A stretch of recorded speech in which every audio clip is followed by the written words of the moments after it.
اعوذ باللہ من الشیطان الرجیم بسم اللہ الرحمن الرحیم۔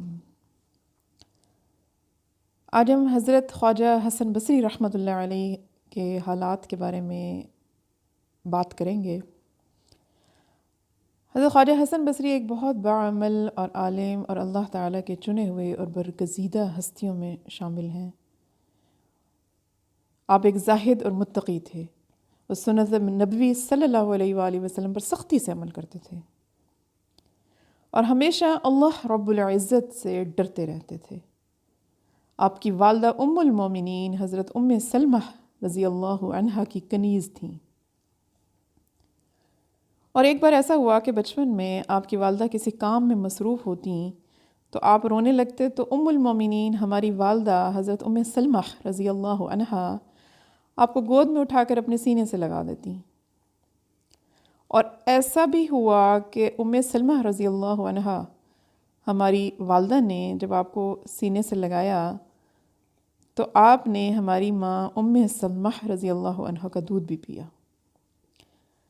تو اس سے اندازہ لگائیں کہ جس نے ام المومنین کا دودھ پیا ہو اس کے مراتب کا کون انکار کر سکتا ہے۔ اور بچپن میں ایک دن حضور اکرم صلی اللہ علیہ وآلہ وسلم کے پیالے کا آپ نے پانی پی لیا، کیونکہ آپ کی والدہ حضرت ام سلمہ رضی اللہ عنہا کی کنیز تھیں تو آپ اپنی والدہ کے ساتھ رہتے تھے۔ تو حضور نبی اکرم صلی اللہ علیہ وآلہ وسلم نے پوچھا کہ میرے پیالے کا پانی کس نے پیا ہے؟ تو ام المومنین حضرت ام سلمہ رضی اللہ عنہا نے کہا کہ حسن نے۔ تو یہ سن کر حضور نبی اکرم صلی اللہ علیہ وآلہ وسلم نے فرمایا کہ اس نے جس قدر پانی میرے پیالے میں سے پیا ہے اسی قدر میرا علم اس میں اثر کر گیا۔ ایک دن حضور نبی اکرم محمد مصطفیٰ صلی اللہ علیہ وآلہ وسلم حضرت ام سلمہ رضی اللہ عنہا کے مکان پر تشریف لائے تو انہوں نے حسن بصری کو آپ کی آغوش مبارک میں ڈال دیا۔ تو ہمارے نبی محترم نور مجسم حضور نبی اکرم صلی اللہ علیہ وآلہ وسلم نے آپ کے لیے بھلائی کی دعا فرمائی۔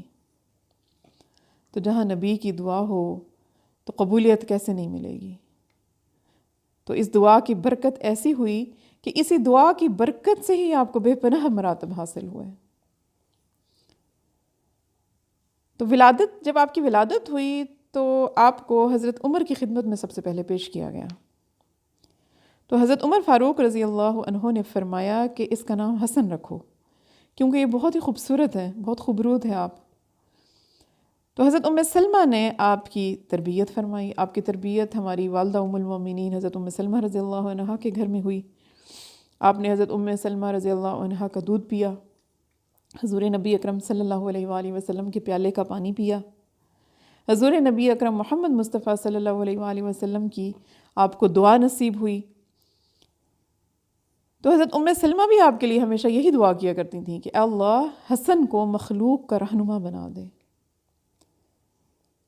تو دیکھیں ہمارے نبی اکرم محمد مصطفیٰ صلی اللہ علیہ وآلہ وسلم کی دعا بھی شامل ہے، اور ہماری والدہ ام المومنین حضرت ام سلمہ کی بھی دعا شامل ہو گئی۔ تو اللہ تعالیٰ نے ایسے ہی آپ کو اپنی برگزیدہ ہستیوں میں شامل نہیں فرمایا۔ آپ 120 صحابہ سے آپ کو صحبت آپ کو ان کی نصیب ہوئی، 120 صحابہ سے آپ نے سیکھا، اور ان میں 70 وہ صحابہ تھے جو بدر کے شہداء بھی تھے۔ آپ کو حضرت حسن بن علی سے بھی شرف بیعت حاصل تھا، لیکن کچھ روایات میں ہے کہ آپ حضرت علی رضی اللہ عنہ سے بیعت تھے، اور انہی کے خلفاء میں شامل بھی ہوئے۔ تو شروع میں حضرت حسن بصری رحمۃ اللہ علیہ جواہرات کی تجارت کیا کرتے تھے، کاروبار کرتے تھے، تو جس کی وجہ سے آپ کا نام حسن موتی بیچنے والا پڑ گیا۔ لیکن اسی دوران ایک مرتبہ تجارت کی غرض سے ہی آپ روم گئے، اور جب وہاں کے وزیر کے پاس بغرض ملاقات پہنچے تو وہ کہیں جانے کی تیاری کر رہا تھا۔ تو اس نے پوچھا کہ کیا آپ بھی میرے ساتھ چلیں گے؟ فرمایا کہ ہاں۔ چنانچہ دونوں گھوڑوں پر سوار ہو کر جنگل میں جا پہنچے۔ اب جنگل میں آپ نے دیکھا کہ رومی ریشم کا ایک بہت ہی خوبصورت اور شاندار قسم کا ایک خیمہ جو ہے وہ درمیان میں نصب ہے، اور اس کے چاروں طرف مسلح فوجی جو ہیں وہ طواف کر کے، یعنی اس کے چاروں طرف چکر لگا کے، اور وہ واپس جا رہے ہیں۔ پھر اس کے بعد آپ نے دیکھا کہ علماء اور بڑے رؤساء قسم کے لوگ جو ہیں وہ وہاں پہ پہنچے، اور خیمے کے قریب کچھ انہوں نے کہا اور پھر وہاں سے رخصت ہو گئے۔ پھر حکماء وہاں پہنچے اور انہوں نے بھی کچھ ویسے ہی پہلے لوگوں کی طرح کچھ بات کی اور پھر چل پڑے۔ پھر بڑی خوبصورت کنیزیں اور ان کے سروں کے اوپر ڈائمنڈز کے اور جواہرات کے تھال رکھے ہوئے تھے، وہ آئیں، انہوں نے بھی کچھ کہا وہاں پر رک کر، پھر وہ بھی چلی گئیں۔ پھر روم کا بادشاہ اور جس وزیر کے ساتھ حضرت حسن بصری رحمۃ اللہ علیہ تشریف لائے تھے، وہ وزیر بھی وہاں گئے اور انہوں نے بھی کچھ کہا اور پھر واپس چل پڑے۔ تو حضرت حسن بصری رحمۃ اللہ علیہ بہت حیران ہوئے اور انہوں نے وزیر سے پوچھا تو اس کہ یہ کیا معاملہ ہے کہ سب لوگ یہاں پہ آتے ہیں باری باری، یہاں پہ ٹھہر کے کچھ کہتے ہیں، فوج نے یہاں پہ چکر بھی لگائے، طواف بھی کیا اور پھر وہ چل پڑے، تو یہ کیا معاملہ ہے؟ تو اس نے بتایا کہ بادشاہ کا ایک خوبصورت بہادر جوان بیٹا مر گیا تھا اور وہی اس خیمے میں دفن ہے۔ چنانچہ آج کی طرح ہر سال یہاں سب لوگ آتے ہیں اور سب سے پہلے فوج یہاں پر آتی ہے اور وہ کہتی ہے کہ اگر جنگ کے ذریعے تیری موت ٹل سکتی تو ہم جنگ کر کے تجھے بچا لیتے، مگر اللہ تعالیٰ سے جنگ کرنا ممکن نہیں۔ اس کے بعد حکماء آتے ہیں کہ اگر عقل و حکمت سے موت کو روکا جا سکتا تو ہم یقیناً روک دیتے۔ پھر علماء آتے ہیں، مشائخ آتے ہیں اور وہ آ کر کہتے ہیں کہ اگر دعاؤں سے موت کو رفع کیا جا سکتا تو ہم کر دیتے۔ پھر وہ جو خوبصورت کنیزیں ہیں وہ آتی ہیں اور وہ کہتی ہیں کہ اگر حسن و جمال سے موت کو ٹالا جا سکتا تو ہم ٹال دیتی۔ پھر بادشاہ وزیر کے ساتھ آتا ہے اور یہ دونوں مل کر کہتے ہیں کہ اے میرے بیٹے، ہم نے حکماء و اتباع کے ذریعے بہت کوشش کی، لیکن اللہ کی تقدیر کو کون مٹا سکتا ہے، اور اب آئندہ سال تک تجھ پر ہمارا سلام ہو۔ یہ کہہ کر سب واپس چلے جاتے ہیں۔ حضرت حسن بصری رحمۃ اللہ علیہ نے جب یہ واقعہ سنا تو آپ نے سن کر قسم کھائی کہ زندگی بھر کبھی نہیں ہنسوں گا۔ اس واقعے کا آپ نے بہت گہرا اثر لیا اور دنیا سے آپ نے بیزاری اختیار کر لی اس واقعے کے بعد، اور فکر آخرت میں گوشہ نشینی اختیار کر لی۔ اور یہ بات بھی آپ کے بارے میں مشہور ہے کہ آپ 70 سال تک ہمہ وقت باوضو رہے۔ کسی شخص نے ایک بزرگ سے دریافت کیا کہ حسن بصری ہم سے زیادہ افضل کیوں ہے؟ تو انہوں نے جواب دیا کہ حسن کے علم کی ہر فرد کو ضرورت ہے اور اس کو سوائے خدا کے کسی کی حاجت نہیں۔ حضرت حسن بصری واز بھی کیا کرتے تھے ہفتہ وار، اور ہفتے میں ایک مرتبہ آپ ضرور واز کرتے تھے، مگر جب تک اس میں حضرت رابعہ بصری شریک نہ ہوتی تو آپ واز نہیں کرتے تھے۔